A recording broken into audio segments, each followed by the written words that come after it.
하지만 민호가 맡은 구매팀장이라는 직책 때문에 잦은 지방 출장이 시작되면서 조금씩 내 삶은 달라지기 시작했어요. 처음에는 그저 업무가 바쁜가 보다 했죠. 하루가 이틀이 되고 일주일씩 민호 없는 날들이 길어지자 집 안 공기는 점점 더 차갑고 무거워졌어요. 낮 동안에는 집안일과 시장 보는 것, 가끔씩 친구 소영과 만나 커피 마시는 게 전부였어요. 문제는 밤이었죠. 민호가 없는 집은 유난히 고요했어요. TV를 켜놓아도 그저 소음일 뿐이었고 그 공허한 느낌은 내가 뭘 해도 채워지지 않았죠. 민호는 자주 장난처럼 말했어요. 이러다 우리 지은이 과부 되겠는데? 웃으며 넘기려고 했지만 그 말이 가슴을 콕 찔렀어요. 내가 왜 외로운지 그가 진짜로 이해할 수 있을까 싶었죠. 출장이 길어질수록 우리의 통화도 짧아졌어요. 처음엔 자주 연락했지만 시간이 흐를수록 민호는 피곤해 일찍 잘게라며 먼저 전화를 끊곤 했어요. 민호를 이해해주고 싶은 마음과 서운함이 뒤엉켜 머릿속이 복잡했죠. 힘든 건 알겠지만 내 마음은 누가 알아주지? 가끔씩은 답답해서 숨이 막힐 것 같았어요. 그렇게 며칠이 지나고 친구 소영이 내 상태를 눈치채고 집으로 찾아왔어요. 맥주를 한잔하며 내 얘기를 들어주었죠.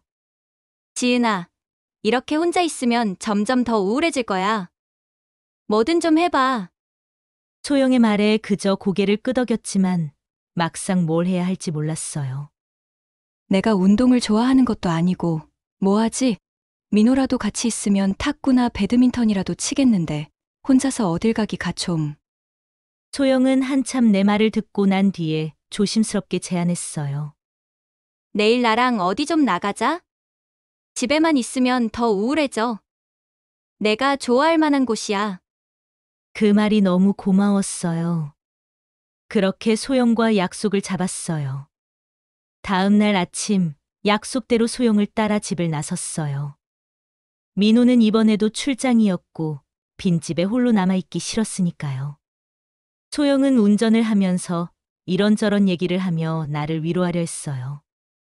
오늘 갈 곳이 좀 색다른 곳이야. 재밌을 거야. 그녀는 웃으며 내 손을 꼭 잡았어요. 그런 소영을 보며 약간의 호기심과 걱정이 동시에 밀려왔죠. 그렇게 30분 정도 달렸을까. 우리가 도착한 곳은 작은 주택가, 골목 안에 위치한 허름한 술집이었어요. 입구엔 간판도 제대로 없었고 잘 알지 못하면 찾아오기도 힘들겠다는 생각이 들었죠. 소영아, 여기가 대체 뭐 하는 곳인데 이렇게 숨어 있어? 내가 물었지만 소영은 그저 미소만 지으며 손짓했어요. 들어가면 알아. 따라와. 안으로 들어서자 작은 공간에 몇몇 여자들이 모여 있었어요. 그들 가운데는 나이 지긋한 여성도 있었는데 소영이 그녀를 보며 오 여사님 하고 반갑게 인사했죠. 그녀가 이곳의 주인 같았어요. 그녀는 깔끔한 옷차림에 곱게 화장한 얼굴로 나를 맞이했어요. 어머, 소영이 친구야? 처음 보네. 소영이 나를 대신 소개했어요. 얘는 지은이라고 제 절친이에요. 집에만 있어서 우울하다길래 제가 데리고 왔어요. 그 말에 오 여사는 내 손을 잡으며 부드럽게 웃었어요. 그래, 지은 씨. 자주 와서 친구들이랑 같이 어울려. 외로운 건 참기 힘들지. 술집이라곤 하지만 분위기는 꽤나 밝고 친근했어요. 한쪽에 작은 테이블이 있었는데 여자들이 모여 앉아 카드 같은 걸 만지작거리고 있었죠. 처음엔 그냥 게임을 하나 보다 했어요. 그러다 소영이 내 어깨를 툭 치며 말했죠. 지은아, 저거 게임이야. 근데 작은 판돈으로 재미삼아 하는 거니까 걱정하지 마. 사실 이젠 뭔가 새로운 자극이 절실한 상태였어요. 이 지긋지긋한 일상에서 벗어나고 싶은 마음이 컸죠. 지은 씨도 한번 해보지 그래? 스트레스 확 풀려. 오 여사가 내 눈치를 보며 가볍게 권했어요. 망설였죠. 하지만 그 순간 민호가 출장을 간 밤 홀로 느끼던 외로움과 공허감이 떠올랐어요. 한 번만, 그냥 장난으로. 결국 그렇게 처음으로 테이블에 앉았어요. 작은 칩들이 오가고 카드가 펼쳐질 때마다 묘한 긴장감과 설렘이 몸을 타고 흘렀죠. 첫 판은 운이 좋았는지 내가 이겼어요. 어머, 지은 씨, 처음 하는 거 맞아? 재능이 있나 봐. 오 여사의 칭찬에 괜히 으쓱한 기분이 들었어요. 솔직히 오랜만에 뭔가를 성취했다는 느낌이 기분 좋았거든요.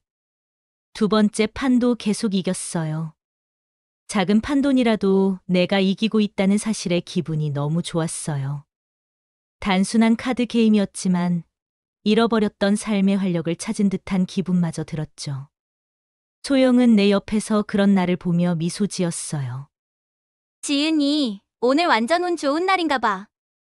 그녀의 말처럼 정말로 운이 좋은 날이었어요. 어느새 게임은 끝나고 내 앞엔 꽤 많은 칩이 쌓여 있었죠. 진짜 오랜만에 환하게 웃었어요. 여기 있으면 시간 가는 줄 모르겠지? 오 여사가 다가와 미소를 지었어요. 네, 정말 시간 가는 줄 몰랐어요. 이런 것도 처음 해보고 그냥 재밌네요. 돌아오는 길에 차 안에서 소영이 나를 보며 말했어요. 지은아, 앞으로 심심하면 여기 자주 오자. 집에 혼자 있지 말고 이렇게 재미난 것도 좀 하고 그래. 소영의 말에 나도 모르게 고개를 끄덕였어요.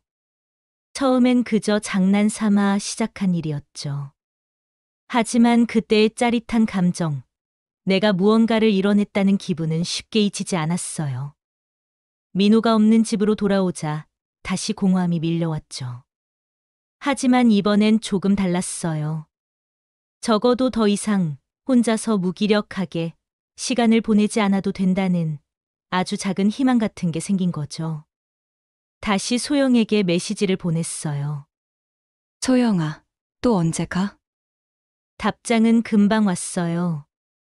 지은아, 내일도 갈 거야. 같이 갈래? 잠시 망설였지만 결국 스마트폰을 잡은 손이 움직였어요. 그래, 내일 봐. 그날 이후 소영과 함께 그 비밀스러운 술집에 가는 날이 점점 늘어나기 시작했어요.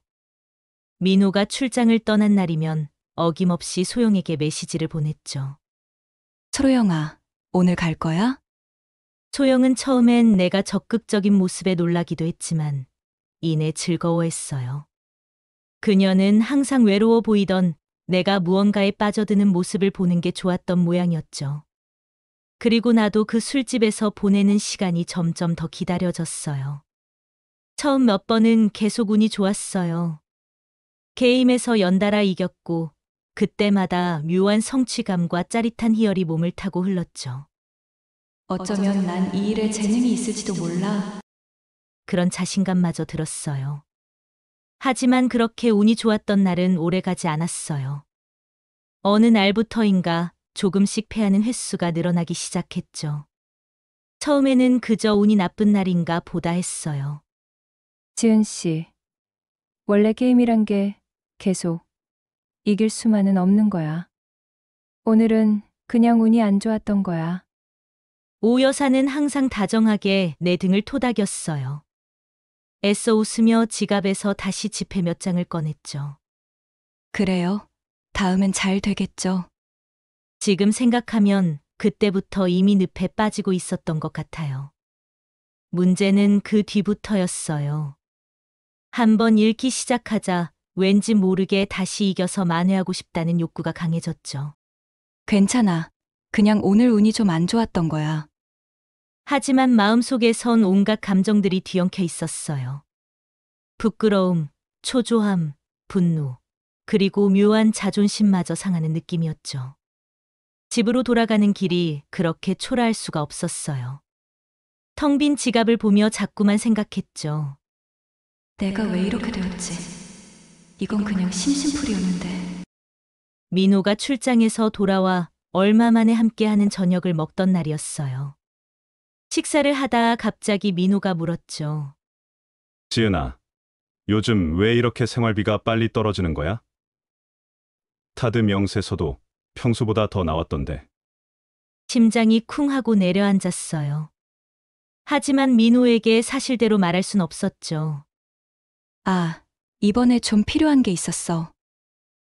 미안해. 내가 좀 더 신경 쓸게.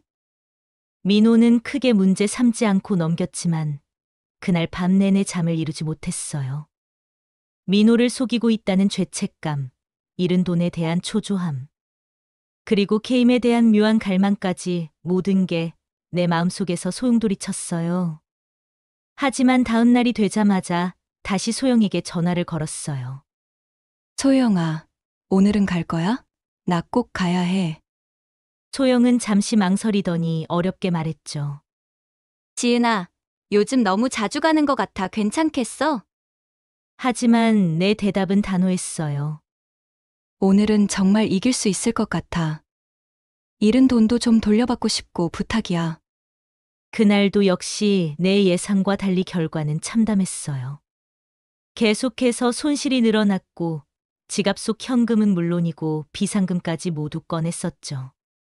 게임 테이블에 앉아 있는 동안엔 초조함과 긴장감에 온몸이 굳어졌어요. 더 이상 예전의 즐거움이나 짜릿함은 없었죠.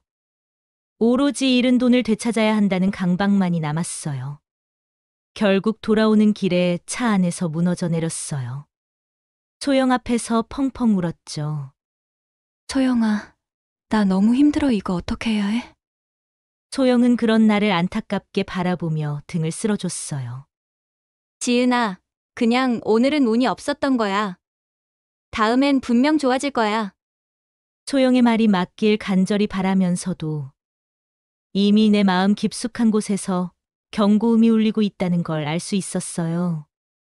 지은아, 이제 그만해야 해. 너 지금 아주 위험한 길로 가고 있어.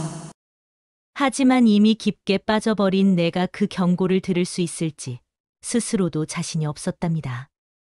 집에 들어와서 민호가 보내준 생활비 통장을 확인했어요. 숫자가 많이 줄어든 걸 보니 갑자기 가슴이 서늘해졌죠. 내가 무엇을 하고 있는지 너무 잘 알면서도 멈출 수 없는 내 자신이 싫어졌어요.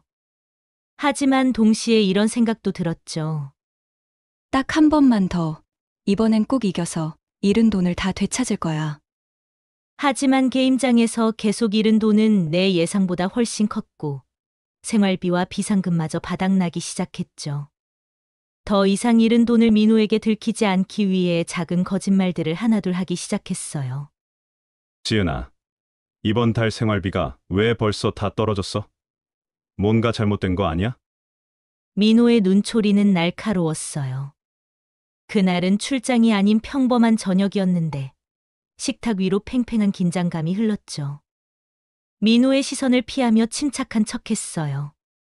아, 이번 달에 급하게 들어간 돈이 좀 많았어.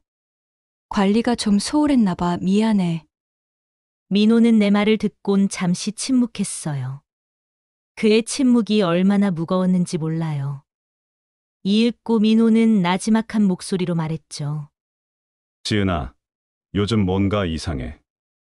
카드 내역 보니까 자주 현금을 뽑고 있던데. 도대체 무슨 일이야? 머릿속이 하얗게 변했고 애써 자연스럽게 웃으며 답했어요. 아, 그냥 소영이랑 만나서 현금을 쓰다 보니까 그랬나 봐. 그때 민호는 더 이상 깊게 묻진 않았어요. 하지만 그가 믿어주지 않고 있다는 걸 그의 눈빛에서 느꼈죠. 그날 밤 침대에 누웠지만 잠은 오지 않았어요. 민호가 출장을 가고 혼자 남겨질 때마다 내가 어떤 삶을 살아왔는지, 그 사실을 민호가 알게 된다면 어떤 표정을 지을지 두려웠어요. 더 큰 문제는 바로 돈이었어요. 게임장에서 잃은 돈이 자꾸 눈덩이처럼 불어나서 더는 감당이 안 되는 상황이었죠. 결국 친한 지인들에게 급히 돈을 빌리기 시작했어요. 처음엔 엄마였어요. 엄마, 이번 달 생활비가 좀 모자라는데 다음 달에 바로 돌려줄게요. 엄마는 큰 의심 없이 내 계좌로 돈을 보내주셨죠. 그런 엄마를 보며 죄책감이 밀려왔지만 당장 급한 불을 끄는 게 우선이었어요. 하지만 그렇게 빌린 돈도 얼마 가지 못했죠. 어느새 다시 게임 테이블 앞에서 초조한 마음으로 집을 쌓고 있었거든요. 돈이 부족해질 때마다 또 다른 사람들에게 전화를 걸었어요. 그렇게 빚이 점점 쌓이기 시작했고, 내 삶의 모든 순간은 오직 빚을 어떻게 해결할지 생각하는 데만 집중됐어요.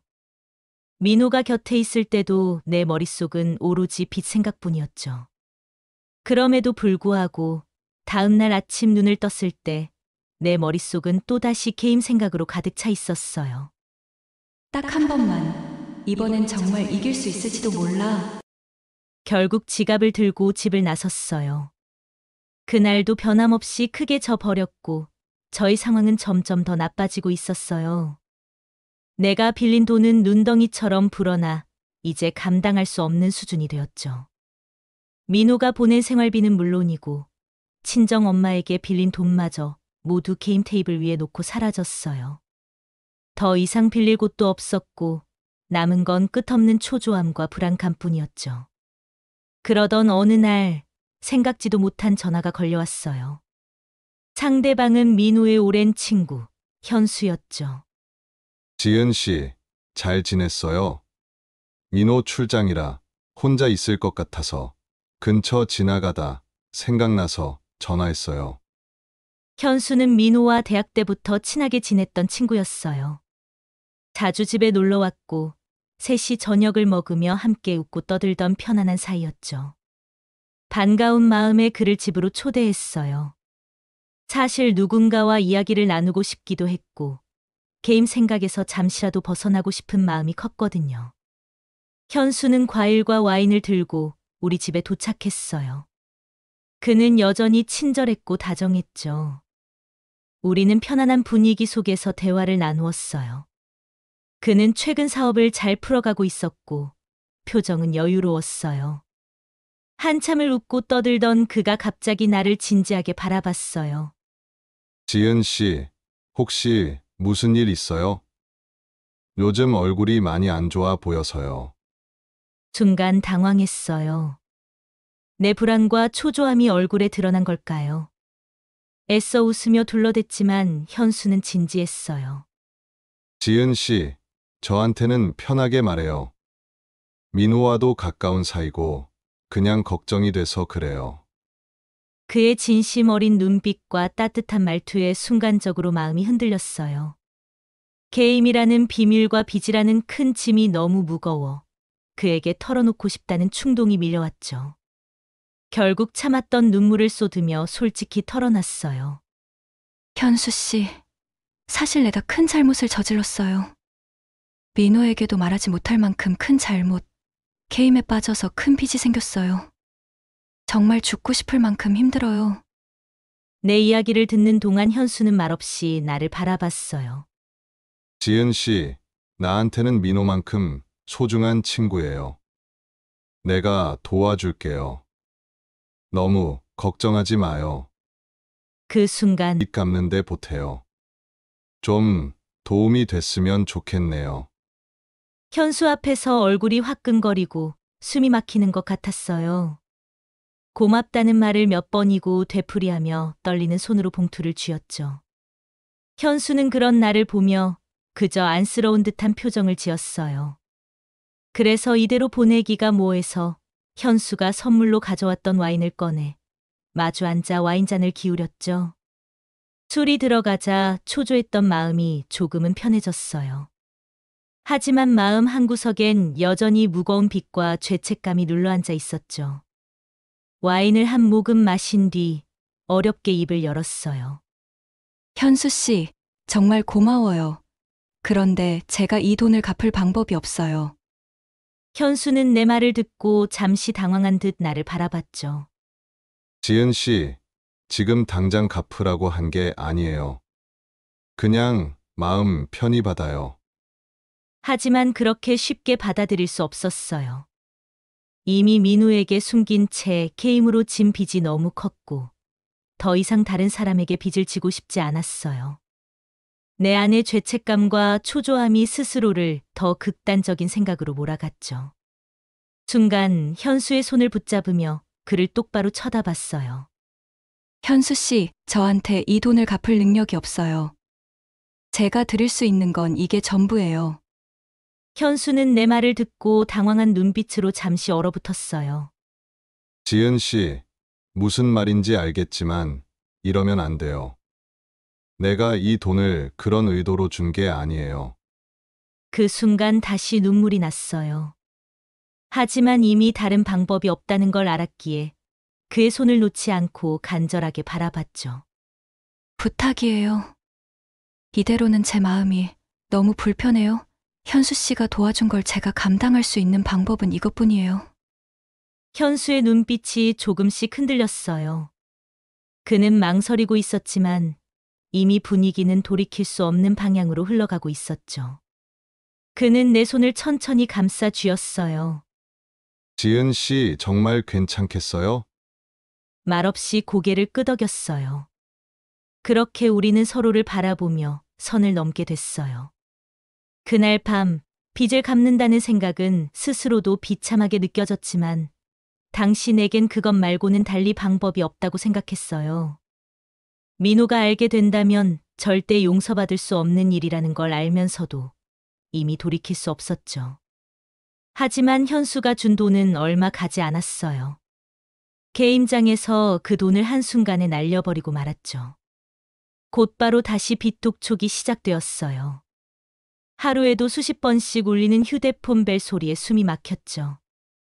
문자 메시지함은 온통 갚지 않은 빚독촉으로 가득했어요. 이제 정말 갈 곳이 없었죠. 그래서 민호의 친구, 우리 부부가 함께 자주 만났던 지인, 그리고 친구 소영을 통해 알게 된 사람들에게까지 하나씩 연락하기 시작했어요. 한 명 한 명에게 어렵게 도움을 청하는 순간마다 스스로를 얼마나 비참하게 느꼈는지 몰라요. 그중 몇 명은 내가 급박하다는 걸 금세 알아차렸어요. 그들은 가볍게 웃으며 내게 말했죠. 지은 씨가 힘들다는 건 알겠어요. 그런데 그냥 도와줄 순 없죠. 뭐 서로 필요한 걸 도와주는 관계가 되면 좋겠네요. 처음 그런 말을 들었을 때는 심장이 멈추는 것 같았어요. 하지만 상황이 너무나 절박했기에 눈을 질끈 감고 그들의 손을 잡는 선택을 했어요. 그들과의 만남은 민호가 출장 가 있는 시간이나 늦은 밤 시간, 인적 드문 외곽의 모텔이나 작은 원룸 같은 곳에서 이루어졌죠. 그렇게 얻은 돈으로 빚을 잠시나마 막을 수 있었지만 내 마음은 더욱 깊은 어둠 속으로 빠져들었어요. 집에 돌아와 혼자 있는 시간이면 자꾸만 눈물이 났죠. 거울 속에 비친 내 모습은 더 이상 내가 아니었어요. 낯설고 비참한 여자만이 서 있었죠. 내 삶이 엉망이 된 후로 매일 밤이 불안했어요. 민호가 나의 잘못을 알아채는 날이 점점 가까워지는 것만 같았죠. 평소엔 출장이 잦았던 민호였지만 최근 들어 그의 행동이 어딘지 달라졌어요. 집에 머무는 시간이 길어졌고 내 행동 하나하나를 주의 깊게 살피는 듯했죠. 어느 날 저녁이었어요. 민호는 말없이 거실 소파에 앉아 내게 물었죠. 지은아, 요즘 자주 외출하는 것 같은데 무슨 일 있어? 순간 심장이 내려앉았어요. 애써 아무렇지 않은 척 웃어 보였지만 목소리가 살짝 떨렸죠. 아, 소영이랑 가끔 만나서 수다 떨고 그래. 집에만 있으니까 좀 답답하잖아. 민호는 내 말을 듣고 고개를 천천히 끄덕였지만 그의 눈빛엔 여전히 의심이 가득했어요. 그 눈빛 하나가 나를 더욱 초조하게 만들었죠. 며칠 후 친구 중 한 명과 모텔 근처에서 만났어요. 빚 독촉을 해결하려면 어쩔 수 없었던 일이었죠. 그런데 약속 장소에서 친구와 헤어지고 모텔에서 나오던 순간 멀리서 낯익은 자동차가 눈에 들어왔어요. 민호의 차였죠. 가슴이 쿵 하고 내려앉았어요. 그 순간부터 숨을 제대로 쉴 수가 없었죠. 집으로 돌아왔을 때 민호는 이미 거실 소파에 앉아 나를 기다리고 있었어요. 그의 표정은 차갑고 어두웠죠. 지은아, 어디 갔다 오는 길이야? 민호의 목소리는 낮고 차가웠어요. 애써 밝은 척했지만 내 목소리는 떨렸죠. 그냥 소영이랑 만나서 얘기 좀 하다 왔어. 왜 그래? 민호는 잠시 침묵하더니 낮게 한숨을 쉬었어요. 그리고 다시 물었죠. 그래? 소영이랑 어디서 만났는데? 그의 질문이 내 가슴을 찔렀어요. 손이 떨리고 등골에 식은땀이 흘렀죠. 그냥 카페에서 얘기하다 잠깐 산책했어. 민호는 나를 한참 바라보더니 아무 말 없이 자리에서 일어나 방으로 들어갔어요. 그 뒷모습에서 불안감과 두려움이 느껴졌죠. 민호는 이미 무언가를 눈치챈 것이 분명했어요. 이후로 민호는 내게 아무 말도 하지 않았지만 그의 행동이 점점 더 수상해졌어요. 그의 시선이 내 핸드폰을 자꾸만 훑었고 내가 외출을 할 때마다 어디에 가는지 자세히 물었죠. 민호가 나를 추적하기 시작했다는 걸 직감했어요. 어느 날 민호가 출장 간다고 집을 비운다고 했을 때였어요. 어김없이 그날 또 다른 사람과 약속이 있었어요. 하지만 그날은 이상하게 내 발걸음이 무겁고 마음이 불안했어요. 약속 장소로 가던 길이었어요. 문득 뒤를 돌아봤는데 민호의 자동차가 다시 보였어요. 순간 가슴이 덜컥 내려앉았어요. 민호는 출장을 가지 않고 내 뒤를 밟고 있었던 거였죠. 얼어붙은 듯이 그 자리에 멈춰 서 있었어요. 민호는 자동차 안에서 차갑게 나를 바라보며 말없이 내게 다가오고 있었어요. 머릿속이 하얗게 변했고 어디로 도망칠 수도 없었죠. 이제 정말 끝이구나. 모든 것이 들통난 거구나. 민호는 천천히 차에서 내려 나를 향해 걸어왔어요. 그의 얼굴엔 내가 알던 다정함은 조금도 남아있지 않았어요. 차갑고 분노로 가득 찬 시선만이 나를 뚫어지게 바라보고 있었죠. 지은아, 지금 뭐 하고 있었던 거야? 그의 목소리가 낮게 깔렸어요. 온몸이 떨려왔지만 난 아무런 말도 할 수 없었죠. 입술만 달싹이며 말을 더듬었어요. 민호야, 그게 내가 다 설명할 게 오해야. 오해라고? 내가 지금 널 얼마나 따라다녔는지 알아? 정말 아무것도 모를 거라고 생각했어? 민호의 목소리는 점점 높아졌어요. 그는 분노와 슬픔이 뒤섞인 얼굴로 나를 바라보며 외쳤죠. 대체 왜 그런 거야? 도대체 어디서부터 잘못된 건지 말해봐. 지은아! 결국 그의 앞에서 집에 도착하자 민호는 내 휴대폰을 꺼내더니 메시지와 통화 내역들을 확인하기 시작했어요. 그저 소파에 앉아 얼어붙은 채 바라볼 수밖에 없었죠. 민호는 잠시 후 내 핸드폰을 바닥에 내던졌어요. 현수랑은 또 뭔데? 내 친구까지 끌어들였어. 내가 어떻게 이럴 수가 있냐고! 민호의 얼굴은 충격과 분노로 얼룩져 있었어요. 흐르는 눈물을 닦을 생각도 못한 채 고개만 숙였죠. 민호야, 내가 다 잘못했어. 정말 미안해. 하지만 민호는 내 말을 듣지 않았어요. 그는 잠시 뒤 흔들리는 목소리로 말했어요. 지금 당장 나가. 얼굴도 보기 싫으니까 당장 나가라고! 결국 아무것도 챙기지 못한 채 집에서 나왔어요. 내가 무너뜨린 삶의 무게가 얼마나 큰지 그제야 깨달았죠. 추운 밤거리를 혼자 걸으며 모든 게 끝났다는 사실을 인정해야만 했어요. 게임, 빚, 거짓말, 그리고 돌이킬 수 없는 잘못들로 내 삶은 완전히 무너졌어요. 민호와의 행복했던 순간들이 떠올랐지만 이제 그 모든 순간이 죄책감으로 다가왔죠. 민호에게 모든 게 들통난 이후 친구 소영의 작은 원룸으로 들어갔어요. 내 삶은 완전히 무너졌고 돌아갈 집도 없었죠. 소영은 한숨을 쉬며 나를 바라봤지만 더 이상 어떤 말도 하지 않았어요. 그녀 역시 내 상황을 누구보다 잘 알고 있었으니까요. 하지만 여전히 빚에서 자유로워지지 못했어요. 오히려 민호와 헤어지고 난 후 빚 독촉은 더욱 심해졌죠. 현수에게 다시 연락을 했지만 그는 차갑게 나를 밀어냈어요. 지은 씨, 이제 더 이상은 나도 못해요. 민호한테도 다 들켰잖아요. 제발 더 이상 연락하지 마요. 현수의 말이 차갑게 내 귓가에 맴돌았어요. 그제야 세상에 완전히 혼자 남았다는 현실이 느껴졌죠. 그럴수록 게임장에 더 자주 가게 되었어요. 이제는 돈을 따기 위한 목적보다는 내 불안한 마음을 달래기 위한 중독처럼 게임장을 찾게 됐죠. 그런데 어느 날 게임장에서 이상한 소문이 돌기 시작했어요. 경찰이 게임장을 주시하고 있다는 얘기였죠. 그 소문에 심장이 덜컥 내려앉았어요.